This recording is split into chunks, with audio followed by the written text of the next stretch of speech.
A Marvel teaser just leaked, showing Steve Rogers holding a baby. Not just any baby, his baby, with Peggy Carter, in a timeline that apparently existed this whole time. And if you thought the multiverse was confusing before, Disney's about to release 4 separate teasers over 4 weeks, each one in theaters only, each one revealing a different piece of this puzzle. I'm walking you through what we know about the leaked footage, why Steve Rogers changes everything about Doomsday's plot, what this means for the multiverse rule. We thought we understood whether Robert Downey Jr. is playing a Tony Stark variant or actual Victor Von Doom, who else might show up in the remaining teasers, and why bringing back the original Avengers might be the only way this massive story actually works. But first, let me tell you why this leak is either the smartest marketing move Marvel never planned or the biggest headache their legal team has seen since someone filmed Endgame on a cell phone. The leak that broke Reddit. The footage showed up online at 3 in the morning, shaky cam, filmed in a theater. Someone watching Avatar Fire and Ash decided the pre-show trailer was more important than 12-foot-tall blue people. And honestly, they were right, because what appeared on that screen changed everything we thought we knew about Avengers Doomsday. The teaser runs exactly 1 minute. It opens with a motorcycle riding down a wooded path. Very 70s Captain America vibes. You know, that TV movie where Cap had the motorcycle helmet that looked like it came from a clearance bin. Except this rider is wearing an actual motorcycle helmet, not the Star-Spangled Banner on wheels, just a regular helmet. The camera stays wide. We don't see the face. Then the rider stops, gets off the bike, walks toward a house by a lake, and if that location looks familiar, it should. Because it is the exact same house where Tony Stark lived with Pepper and Morgan. The house where he recorded his final message. The house that represented everything Tony gave up being Iron Man to have. Except now, Steve Rogers is walking up to it. He opens the door. Inside, Peggy Carter is holding a baby. Their baby. Steve takes the child, looks down at this tiny human who should not exist according to every rule of time travel, the Ancient One explained. And the screen cuts to black with text. Steve Rogers returns. Avengers Doomsday. That is it. 60 seconds that essentially confirms Steve did not just get his dance and fade into retirement. He created an entire branching timeline, had a whole life, raised a kid, and now something has gone so catastrophically wrong that he is back. But here is where it gets interesting. This is not just some random trailer drop. According to multiple sources, Disney planned to release 4 different teasers, 1 per week, all exclusively in theaters during Avatar's run. None of them online, which is either brilliant or insane, probably both. Think about it. Avatar is going to dominate theaters for a month. It is James Cameron. People will see it multiple times. And every week, a new Doomsday teaser drops. You want to see it? Buy a ticket. You want to see all 4? That is 4 tickets to Avatar you probably were not planning to buy. Disney makes money on both ends. The mouse always wins. Except someone filmed it, put it online, and now millions of people have seen teaser number 1 without spending a dime. Marvel has not officially confirmed the footage is real. They have not denied it either, which is classic Marvel. Let the speculation build. Let the theories run wild. By the time they release an official statement, every entertainment website has already written 17 articles about it. Free marketing. But assuming this is real and it looks real, the shaky cam actually makes it harder to fake convincingly. Then we need to talk about what this means for the plot. Because Steve Rogers being a main character changes everything. The time travel problem. Let me take you back to Endgame. Steve volunteers to return the Infinity Stones to their proper timelines. He says goodbye to Sam and Bucky, steps onto the platform, and does not come back. Instead, old Steve is sitting on a bench nearby. He hands Sam the shield, tells him to try it on, and we get this beautiful emotional moment where Steve finally got his happy ending. Except nobody explained how. The Russo brothers said one thing, the screenwriters said another, and Marvel just kind of shrugged and moved on. The Russos claim Steve went to an alternate timeline, lived his life with Peggy there, then used the quantum realm to jump back to the main timeline as an old man. That is why he is on the bench instead of the platform. He did not return the normal way. He chose when and where to come back. The screenwriters said the opposite. They claimed Steve was in the main timeline the whole time, just living quietly, not interfering. That creepy old man at Peggy's funeral in Winter Soldier, that was Steve watching his own girlfriend's funeral while his younger self stood nearby, which is deeply weird if you think about it, for more than 5 seconds. But it also creates a massive problem, because if Steve was in the main timeline the whole time living with Peggy, having a kid, then he created a paradox. The Ancient One was very clear about this. You cannot change the past. If you try, you just create a branch timeline. Steve going back and staying should have split the timeline immediately. unless it did. And that is what this teaser is revealing. Look at the house again. It is Tony's house. Same design, same location, but the furniture is different. The decorations are different. Peggy is there instead of Pepper. This is not the main timeline. This is the branch Steve created, and somehow it still exists, which should not be possible anymore. Because at the end of Loki Season 2, we see the multiverse as this massive tree. Every timeline is a branch, and they are all held together by Loki sitting on a throne for eternity, keeping them from colliding and causing incursions. But Loki was not on that throne during Endgame. He Who Remains was still in charge, and he pruned timelines that deviated too much from the sacred timeline. So how did Steve's branch survive? One theory is that He Who Remains allowed it. Maybe he needed Steve out of the way. Maybe old Steve was part of the plan, or maybe Steve's branch was so small, so insignificant, that it did not matter. He was not conquering worlds or creating Nexus events. He was just living quietly with his wife. No big deal. Except now it is a big deal, because something changed. And I think that something is an incursion. An incursion is when two universes collide. Both realities start bleeding into each other. Eventually, one or both are destroyed. We saw this in the comics. We saw hints of it in Multiverse of Madness when Doctor Strange dreams about other universes, and Defender Strange tells him dreams are just windows into the lives of variants. And now I think Steve's branch reality is colliding with the main MCU. That is why he is back. Not because he chose to return, because his entire timeline is being destroyed. And the only way to stop it is to go back to the main universe and fix whatever caused the incursion in the first place. But here is the kicker. What if Steve caused it? What if his decision to stay in the past to have a life with Peggy created the exact kind of temporal instability that leads to universe collision? That would be incredibly tragic. Steve finally got his happy ending, and that ending might be the thing that destroys everything. Robert Downey Jr.'s face.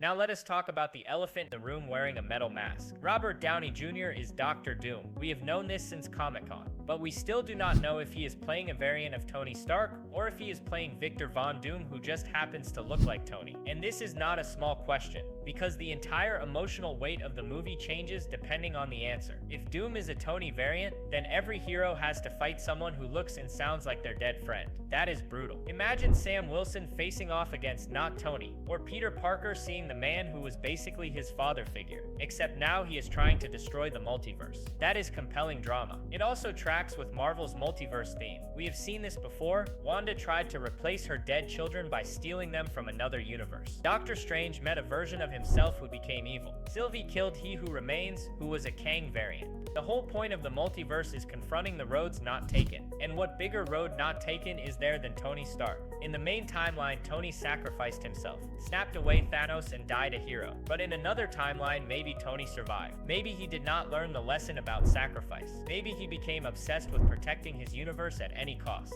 And that obsession turned him into Dr. Doom. There is precedent for this in the comics. Not exactly this, but close enough. Tony has become a villain before. He was the bad guy in the first Civil War. He created Ultron. He has always been one bad decision away from thinking he knows better than everyone else. So a variant of Tony becoming Doom? That makes sense. But the other option is that Victor Von Doom just looks like Tony Stark because of multiverse weirdness. Maybe in the universe Doom is from, the man who became Iron Man was named Victor Von Doom instead of Tony Stark. Same face, same genius intellect. Different circumstances, different choices. This would be heartbreaking in a different way, because the heroes would constantly hesitate. They would see Tony's face and freeze, and Doom would use that against them. He would exploit their grief, their guilt, their desperate hope that maybe, just maybe, this is somehow their Tony and they can save him. Except they cannot, because he is not Tony. He never was. He is Doom. And Doom does not need saving. The Russos have been very careful not to clarify this. They keep saying Robert Downey Jr. is playing Dr. Doom, not a Tony variant, not Victor Von Doom who looks like Tony, just Doom, which could mean anything. But I think the movie will have it both ways. I think Doom is a Victor Von Doom who in his universe looked like Tony Stark.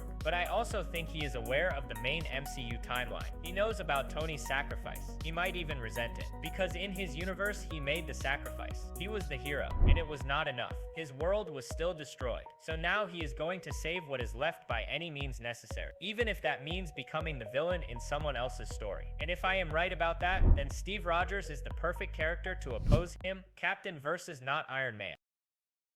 Steve and Tony spent 3 movies building a friendship. They argued, they fought, they almost killed each other in Civil War. But by the end of Endgame, they had made peace. Tony told Steve he trusted him. Steve watched Tony die, and now Steve has to fight someone who looks exactly like his friend. That is so much worse than Civil War. In Civil War, Steve and Tony were both trying to do the right thing. They just disagreed on what the right thing was. It was ideological. Personal, yes, but ultimately about principles. This is different, because Doom is not Tony, but he is wearing Tony's face. And every time Steve looks at him, he is going to see the man who saved the universe. The man who had a daughter. The man who deserved his happy ending just as much as Steve got his. Except Steve's happy ending might have caused this whole mess. If the incursion theory is right, if Steve staying in the past created the instability that is now destroying realities, then Steve has to live with that guilt. He has to face the fact that his selfish decision, and it was selfish even if it was understandable, had consequences. And now those consequences are wearing the face of his dead friend and threatening everyone he cares about. That is incredible character drama, and it is exactly the kind of story the Russos excel at. They do not make simple superhero movies. They make movies about people in costumes dealing with impossible moral choices. Winter Soldier was about surveillance and freedom. Civil War was about accountability and friendship. Infinity War was about sacrifice and failure. Endgame was about grief and hope. Doomsday is setting up to be about consequences and responsibility. What do you do when your happy ending causes someone else's nightmare? How do you fight someone who looks like your friend but is not? Can you make the hard choice even when it costs you everything? And Steve is the perfect character to explore that.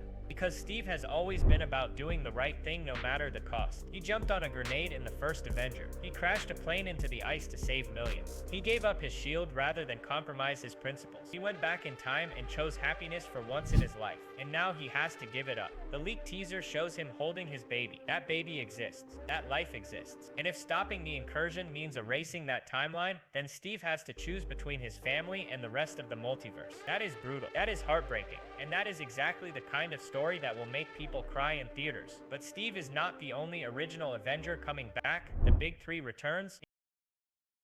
If the rumor about 4 weekly teasers is true, and the first one focused on Steve, then the next 3 are probably about other characters. And the smart money is on Thor, because Thor has been conspicuously absent from the Doomsday marketing so far. We know Chris Hemsworth is in the movie, he said so in interviews, but we have not seen anything official. No posters, no stills, nothing, which means Marvel is saving him for a reveal. And what better way to reveal him than a teaser focused entirely on Thor dealing with whatever mess he is in now. Love and Thunder ended with Thor raising Gor's daughter Love. She has cosmic powers from eternity. She is essentially a god-level being in the body of a child. And if Doom is collecting powerful children, which tracks with his comic book tendency to kidnap Franklin Richards every other week, then Love is an obvious target. That gives Thor personal stakes. It also gives him a reason to team up with Steve, because if Doom is targeting their kids, then suddenly this is not about saving the multiverse in some abstract way. It is about protecting their families, and nothing motivates a hero like their child being in danger. Plus, Thor has history with alternate timelines. He met Jane from another universe in Love and Thunder. He knows the multiverse is real and messy and dangerous.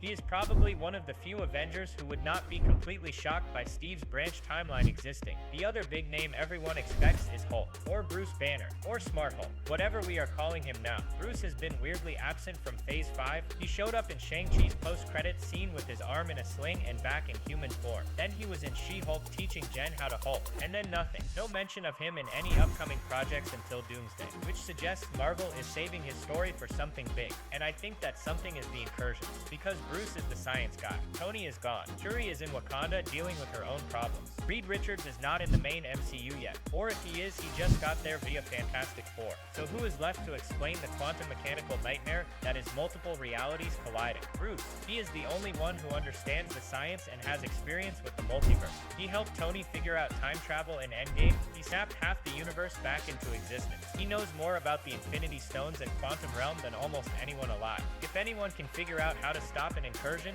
it is Bruce. But here is the thing. The Hulk is also the part of Bruce that represents rage and trauma. And if Bruce has to watch someone who looks like Tony destroy everything Tony died to save, that is going to bring up a lot of complicated feelings. Bruce and Tony were friends. Science bro. They built Ultron together, which was a disaster, but they worked through it. And now Tony's face is back, but it is not Tony, and Bruce has to deal with that while also trying to save the multiverse. That is a lot. Then you have the wild cards. Hawkeye has been very vocal about not being in Doomsday, which usually means he is absolutely in it, and lying. Natasha is dead, but we could see her in flashbacks or as a variant. Someone has to remind Steve what he is fighting for. And who better than Natasha, who told him not to waste his life? I also think we are getting mutants. Not a full X-Men team, but Wolverine, maybe Deadpool, possibly some version of the X-Mansion as a safe haven during the Incursions. Because if realities are colliding, then the Fox universe and the MCU are definitely going to bump into each other. And that is when things get really interesting. What happens next? So where does this leave us? We have Steve Rogers returning from a branch timeline with a family he has to protect. We have Robert Downey Jr. as Dr. Doom, who may or may not be a Tony Stark variant, but definitely looks like him. We have Thor and Bruce and possibly Clint all coming back to fight someone wearing a dead friend's face. And we have the multiverse collapsing in on itself because someone made a choice that seemed right at the time, but had consequences nobody predicted. That is Avengers Doomsday. And honestly, it is the only story that makes sense, because the multiverse saga has been messy. We have had great projects like Loki and No Way Home. We have had confusing projects like Quantumania and Multiverse of Madness. We have had projects that seemed important but went nowhere, like Eternals and Secret Invasion. There has been no clear through line, no single narrative holding it all together, until now, because Doomsday is not just another multiverse movie. It is the consequences of every multiverse decision coming home to roost. Loki chose to hold the timelines together instead of letting them die. Wanda chose to invade another universe to steal children. Strange chose to break the multiverse to help Peter Parker, and Steve chose to live his life in the past instead of moving forward. All of those choices seemed right at the time. All of them had costs, and now someone has to pay. That is why bringing back the original Avengers makes sense, because this is their mess. Not intentionally, not maliciously, but their choices shaped the multiverse, and now they have to fix it, or at least try. Because here is the thing about the Russos. They do not do happy endings. Winter Soldier ended with Steve losing his best friend and S.H.I.E.L.D. collapsing. Civil War ended with the Avengers broken and scattered. Infinity War ended with half the universe dead. Endgame was the exception, and even that cost Tony his life and Steve his future. So Doomsday is not going to end with everyone going home happy. Someone is going to die. Someone is going to make a sacrifice. And my money is on Steve, because the arc is too perfect. Steve started as the guy who jumped on grenades. He became the guy who refused to compromise. He fought for decades, lost everyone he loved, finally got his happy ending, and now he has to give it up. Not because he wants to, because he has to. Because the multiverse does not care about happy endings. It cares about balance. And if Steve's branch timeline existing is causing an incursion, then the only way to stop it is to erase that timeline, which means erasing his life with Peggy, erasing his child, going back to the moment he stepped onto the quantum platform and choosing differently. That is the sacrifice, not dying. Living with the choice to give up everything he wanted because it was the right thing to do. That is so much worse than dying. Steve Rogers has been ready to die since the first Avenger, but is he ready to give up his happy ending, to erase the family he built, to step back onto that platform and return to a world where he is alone again? That is the question Doomsday is asking, and I think the answer is yes, because Steve is Captain America, and Captain America always does the right thing, no matter what it costs.